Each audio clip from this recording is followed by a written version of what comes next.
Churu ACB की team ने शनिवार देर शाम साहवा में चोरी के मामले में एक व्यक्ति को आरोपी नहीं बनाने की एवज में रिश्वत लेते हुए 2 कांस्टेबल को गिरफ्तार किया है। चूरू एसीबी के डीएसपी शब्बीर अहमद व सीआई महेंद्र कुमार चावला ने बताया कि सिरसा निवासी अमित कुमार स्वामी ने शनिवार सुबह एसीबी ऑफिस में परिवाद पेश किया है, जिसमें बताया गया है कि साहवा पुलिस थाने में दर्ज एक चोरी के मामले में उसके भाई अमनदीप को पुलिस पूछताछ के लिए लेकर गई, जिसमें जांच अधिकारी हेड कांस्टेबल ने अमनदीप को चोरी के मामले में आरोपी नहीं बनाने व पुलिस हिरासत में छोड़ने की एवज में 50,000 रुपए की रिश्वत मांगी, मगर बाद में 30,000 रुपए में सौदा तय हुआ।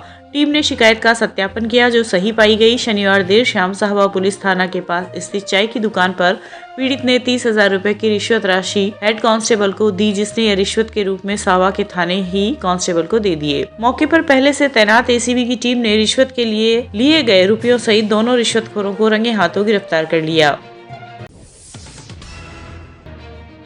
प्रदेश में प्रत्येक जरूरतमंद परिवार को राज्य सरकार की जन कल्याणकारी योजनाओं से जोड़कर महंगाई से राहत दिलाने के लिए सोमवार 24 अप्रैल से महंगाई राहत कैंपों का आयोजन होगा। साथ ही प्रशासन गांवों के संघ तथा प्रशासन शहरों के संघ अभियान भी सोमवार से शुरू होगा। महंगाई राहत कैंप 24 अप्रैल से 30 जून तक आयोजित किए जाएंगे, जिसमें 10 जन कल्याणकारी योजनाओं का लाभ आम जन को मिलेगा और बढ़ती महंगाई की मार से राहत मिलेगी। आज कलेक्ट्रेट सभागार में आयोजित प्रेस वार्ता में इन शिविरों की जानकारी प्रदान करते हुए सीईओ पीआर मीणा ने बताया कि कैंप का उद्देश्य आमजन को उनके अधिकारों, योजनाओं और उनकी पात्रता की संपूर्ण जानकारी देकर जागरूक करने के साथ उन्हें सशक्त बनाना है। कैंप में मुख्यमंत्री गैस सिलेंडर योजना के तहत 500 रुपए में सिलेंडर, मुख्यमंत्री निःशुल्क बिजली योजना के तहत घरेलू उपभोक्ताओं को 100 यूनिट प्रति माह निःशुल्क बिजली, मुख्यमंत्री निःशुल्क कृषि बिजली योजना के तहत कृषि उपभोक्ताओं को 2000 यूनिट प्रति माह निःशुल्क बिजली, इंदिरा गांधी शहरी रोजगार गारंटी योजना के तहत वर्ष में 125 दिन कार्य के अवसर सहित 10 योजनाओं के लिए रजिस्ट्रेशन किया जाएगा। संभागीय आयुक्त डॉक्टर नीरज के पवन ने 24 अप्रैल से शुरू हो रहे महंगाई राहत कैंप प्रशासन गांवों के संघ व प्रशासन शहरों के संघ अभियान को लेकर आज वीडियो कॉन्फ्रेंसिंग के जरिए जिला एवं ब्लॉक स्तरीय अधिकारियों से चर्चा की और आवश्यक निर्देश दिए। इस मौके पर उन्होंने कहा कि सभी अधिकारी कैंप से पहले ही विजिट और मॉक ड्रिल के जरिए यह सुनिश्चित कर ले कि कैंपों के संचालन में किसी प्रकार की कमी नहीं रहे। कैंप में आने वाले लाभार्थियों को किसी प्रकार की दिक्कत न हो, इसके लिए छाया, पानी, बैठक व्यवस्था, टेंट, बिजली की निर्बाध आपूर्ति, इंटरनेट की सुचारू व्यवस्था सहित तमाम इंतजाम देख लें। वीसी के दौरान चूरू जिला मुख्यालय पर अतिरिक्त संभागीय आयुक्त A H Gauri, ACEO Hariram Chauhan, SDM Ugam Singh Rajpurohit आदि मौजूद रहे। चूरू के नेचर पार्क में आज मॉडीज सर्विसेज प्राइवेट लिमिटेड द्वारा अंतर्राष्ट्रीय योगा दिवस के उपलक्ष्य में 100 दिन तक चलने वाले कार्यक्रम के तहत 1 दिवसीय योग शिविर का आयोजन किया गया। शिविर में राजस्थान सरकार से सम्मानित डॉक्टर मनोज योगाचार्य के सानिध्य में लोगों ने योगाभ्यास किया। इस दौरान योगाचार्य ने सांसों का महत्व, ब्लड सर्कुलेशन की क्रियाएं, सूक्ष्म क्रियाओं से बंद नसों को खोलने की प्रक्रिया, खान पान और नियमित जीवन में किए जाने वाले योगासनों और प्राणायाम के बारे में विस्तार से जानकारी दी। कंपनी के एमडी यशपाल सिहाग ने बताया कि योगा प्रोटोकॉल के तहत योगा फॉर वेलनेस की टीम के अनुसार वेबिनार का आयोजन किया जाता है। इसका मुख्य उद्देश्य पूरे देश में योग के प्रति जागरूकता पैदा करना है। इस अवसर पर पूर्व जिला प्रमुख हरलाल सहारण, रणवीर कस्वा, चेतराम सहारण सहित अनेक गणमान्य नागरिक व महिलाएं उपस्थित रही। हाँ जी, ये प्रोग्राम जो इंटरनेशनल योगा डे होता है उसके उपलक्ष्य में 100 दिन तक चलता है पूरे भारत में। हर एक दिन किसी भी आइकॉनिक प्लेस पे इसका आयोजन करवाया जाता है। तो उसी कड़ी में आज ये चूरू में इसका आयोजन किया गया। ये मोरारजी देसाई इंस्टीट्यूट के द्वारा इसको पूरा मैनेज किया जाता है और यहाँ पे जो ऑर्गेनाइज किया है मॉडीज सर्विसेज एमएसपीएल के द्वारा किया गया है। इसमें पूरा योगा प्रोटोकॉल करवाया जाता है और लोगों को इसके बारे में बताया जाता है। इसके बाद में एक योगा पे वेबिनार होता है जिसमें पूरा योगा फॉर वेलनेस जो हमारा थीम है उसके बारे में बताया जाएगा। जो वेबिनार अभी होना है उसमें काफ़ी गणमान्य लोग जुड़ते हैं वेबिनार में जिसमें मोरारजी देसाई से डायरेक्टर भी जुड़ेंगे और कुछ यूनिवर्सिटीज़ के वाइस चांसलर भी जुड़ेंगे, कुछ योगा एक्सपर्ट्स भी जुड़ेंगे। तो करीबन 20 से 25 लोग योगा के वेबिनार में जुड़ेंगे और इसके बारे में पूरा बताएंगे। इसका उद्देश्य यही रहता है कि हर नागरिक तक योग की जो महत्ता है उसको पहुंचाना, योग के लाभ को बताना और पूरे देश में योग के बारे में एक जागृति पैदा करना, ये इसका मुख्य उद्देश्य रहता है। सरदार शहर परशुराम जन्मोत्सव के अवसर पर जन्मोत्सव आयोजन समिति द्वारा निकाली गई विशाल शोभा यात्रा राजवाले कुएं से प्रारंभ होकर शहर के मुख्य मार्गों से होते हुए पारिक भवन पहुंची, जहां पर विशाल सामाजिक सम्मेलन एवं संत समागम के पश्चात सामूहिक भोज का कार्यक्रम आयोजित किया गया। शोभा यात्रा में ऊंट, घोड़ों एवं बुलेट पर बैंड बाजों की अगुवाई में 11 सजीव झांकियां एवं भगवान परशुराम के पीले ध्वज लिए हुए बड़ी संख्या में समाज के युवा, बुजुर्ग, महिलाएं एवं बच्चे शामिल हुए। इस दौरान विधायक पंडित अनिल शर्मा शोभा यात्रा में पूरे समय उपस्थित रहे। आयोजित समारोह में संत निवर्तिनाथ महाराज ने कहा कि त्याग, तपस्या और समर्पण का नाम ही ब्राह्मण है। भगवान परशुराम किसी एक जाति विशेष के नहीं, सर्व समाज के मार्गदर्शक है। इस अवसर पर सरयूदास जी महाराज, प्रधान प्रतिनिधि मधुसूदन राजपुरोहित, राजस्थान ब्राह्मण महासभा के प्रदेश अध्यक्ष केशरी चंद्र शर्मा आदि उपस्थित रहे। रामगढ़ शेखावाटी में भगवान श्री परशुराम का जन्मोत्सव शनिवार को धूमधाम से मनाया गया। शाम 4 बजे श्री बालाजी भंडार से गाजे बाजे के साथ निकली शोभा यात्रा में परशुराम जी की जीवंत झांकी का आमजन ने जगह जगह पुष्प वर्षा कर स्वागत किया। शोभा यात्रा पूरे लवाजमे के साथ सप्तऋषि भवन पहुंची, जहां पर भगवान परशुराम जी की आरती संपन्न हुई। इस अवसर पर ट्रस्ट मंत्री राधेश्याम ढंड, पूर्व चेयरमैन रमाकांत पुजारी, स्थानीय अध्यक्ष सुरेश शर्मा आदि ने नगरपालिका व पुलिस प्रशासन का विशेष आभार प्रकट किया। रतनगढ़ तालुका विधिक सेवा समिति के तत्वाधान में आज पंचायत समिति सभागार में राष्ट्रीय लोक अदालत के संबंध में आवश्यक जानकारी दी गई। समिति के संतोष कुमार इंदौरिया ने बताया कि राजस्थान राज्य विधिक सेवा प्राधिकरण जयपुर के निर्देशानुसार 13 मई को राष्ट्रीय लोक अदालत का आयोजन किया जाएगा। आयोजित राष्ट्रीय लोक अदालत में राजस्व प्रकरण, प्री लिटिगेशन व न्यायालय में लंबित दीवानी प्रकरणों को रखा जाएगा। इसके लिए डोर स्टेप काउंसलिंग के साथ मेगा कैंप भी आयोजित किए गए हैं। इन शिविरों में राजस्थान सरकार द्वारा चलाई जा रही विभिन्न स्कीमों का लाभ आम जन को दिया जा सकेगा। तारानगर की दिल्ली बीकानेर हाईवे पर आज किसानों ने फसल बीमा क्लेम की मांग को लेकर प्रदर्शन कर चक्का जाम कर दिया। कामरेड निर्मल प्रजापति ने बताया कि फसल बीमा क्लेम की मांग को लेकर पिछले लंबे समय से जिले के किसान मांग कर रहे हैं। किसान 2 घंटे का सांकेतिक जाम कर केंद्र व राज्य सरकार को जगाने का प्रयास कर रहे हैं। प्रदर्शन को देखते हुए हाईवे पर पुलिस के आरएससी व पुलिस जवान भी तैनात रहे। करीब 2021 का फसल बीमा क्लेम सरकार ने बीमा कंपनियों को फायदा पहुंचाने के लिए क्रॉप कटिंग जो मुख्य बेस है, इसकी बजाय सैटेलाइट को आधार बना करके क्लेम कैलकुलेट किया था।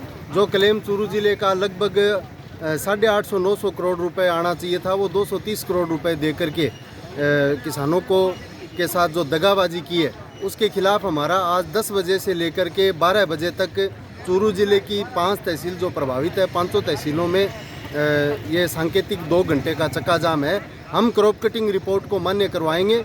हमारा प्रीमियम प्रधानमंत्री फसल बीमा योजना लागू होने के बाद अब तक 14 प्रीमियम कटे हैं। जब भी क्लेम आया या नहीं भी आया है, इसका आधार अब तक क्रॉप कटिंग रिपोर्ट रहा है। अब जब किसान का क्लेम बन गया, ऐसी स्थिति में वो मापदंड के रूप में सैटेलाइट का इस्तेमाल कर रहे हैं, तो हम ये कतई बर्दाश्त नहीं करेंगे। वहीं चूरू कलेक्ट्रेट के आगे भी आज अखिल भारतीय किसान सभा के पदाधिकारियों ने विभिन्न मांगों को लेकर चक्का जाम कर विरोध प्रदर्शन किया। सभा के जिलाध्यक्ष इंद्राज सिंह ने बताया कि 18 जुलाई को किसानों की फसल बीमा योजना के बकाया क्लेम को लेकर जिला कलेक्टर के साथ लिखित में समझौता हुआ था, लेकिन अभी तक बकाया क्लेम किसानों को नहीं मिला है। बकाया क्लेम को लागू करने के लिए आज पूरे राज्य में विरोध प्रदर्शन किया जा रहा है। इस मौके पर दीपाराम, घनश्याम पांड्या, हरचंद आदि मौजूद रहे। अखिल भारतीय किसान सभा ने 18 जुलाई को कलेक्टर साहब के साथ लिखित समझौता किया था। 6 सूत्री मांग पत्र पर बातचीत हुई थी। अभी तक बीमा कंपनी ने और प्रशासन ने किसानों का कोई सहयोग नहीं किया। बीमा क्लेम बकाया लोगों का 2021 का भी बकाया है, 17 से लेके 22 तक का सारा बकाया है। 22 का 23 मार्च से चालू है, लेकिन अभी आधा अधूरा है किसानों के। और पूरा बीमा क्लेम लेने के लिए हम ये धरना और प्रदर्शन कर रहे हैं। इनकलाब एडवोकेट इंद्राज सिंह जिलाध्यक्ष। किसान सभा।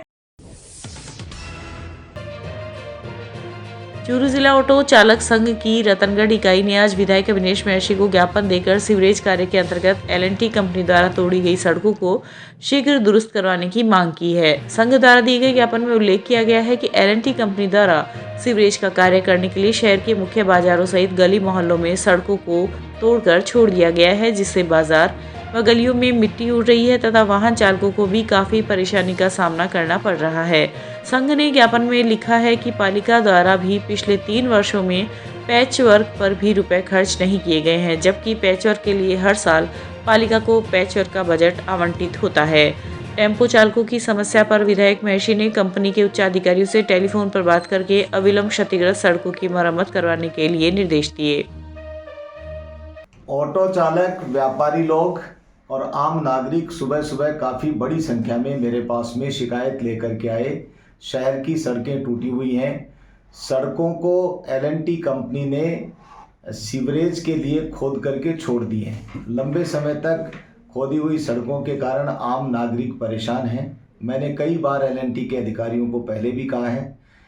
रतनगढ़ नगर पालिका 0 है।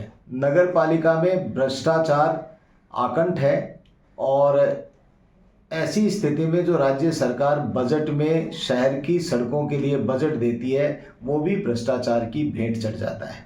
पिछले बजट सत्र में भी सड़कों के लिए पैसा आया और अभी भी करीब 6 करोड़ रुपए के करीब रतनगढ़ शहर की सड़कों के नवीनीकरण के लिए और नई सड़कें बनाने के लिए सरकार ने पैसा दिया। हमें मालूम नहीं है कि वो पैसा कहाँ चला गया। सड़कें बहुत बुरी स्थिति में हैं। मैं सरकार से मांग करता हूं और नगर पालिका के ईओ साहब को भी मैंने कहा है कि जो भी पैसा सड़कों के लिए आया है उस पैसे का सदुपयोग करें। चौथे पुलिया से लेकर बस स्टैंड तक की सड़क की बहुत हालत ख़राब है। यहाँ पर पिछले दिनों कोई VIP आए थे, उनके कारण इसके ऊपर मिट्टी डाल दी गई थी। अब वो वाहन चलते हैं तो मिट्टी के कारण आसपास के लोग और आसपास के दुकानदार भी बहुत ज़्यादा परेशान हैं। ऑटो चालकों को बहुत बड़ी समस्या से गुजरना पड़ रहा है।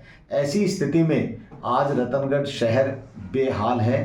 मैंने सुबह L&T के अधिकारियों को भी निर्देश दिए हैं कि आप जल्दी से जल्दी जो बाज़ार के अंदर सड़कें खोद रखी हैं उनको ठीक करिए।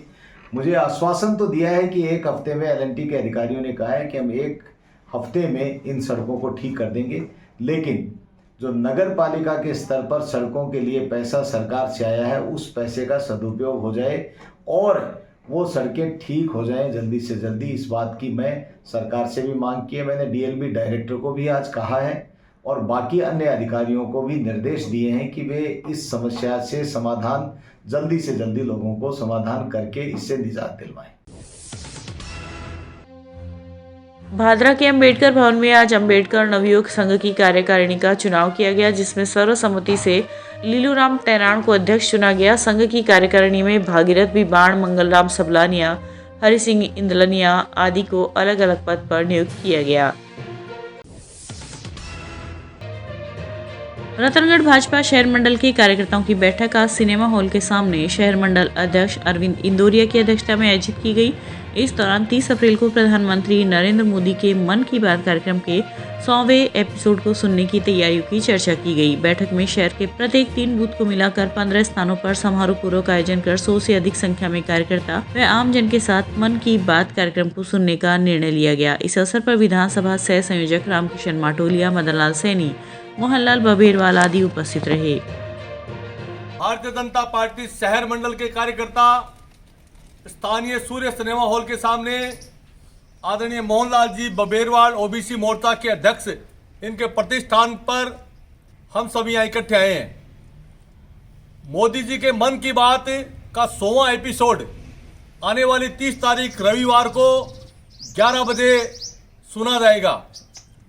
हमारे इस मन की बात के विधानसभा के सह संयोजक भारतीय जनता पार्टी के मंडल महामंत्री आदरणीय राम जी सरकार को नियुक्त किया गया। मैं सबसे पहले इनको बधाई देता हूं और इनके नेतृत्व में जैसे ही कल इनको कहा गया, आज इन्होंने बहुत ही फुर्ती के साथ आज इन्होंने ये बैठक आहूत की।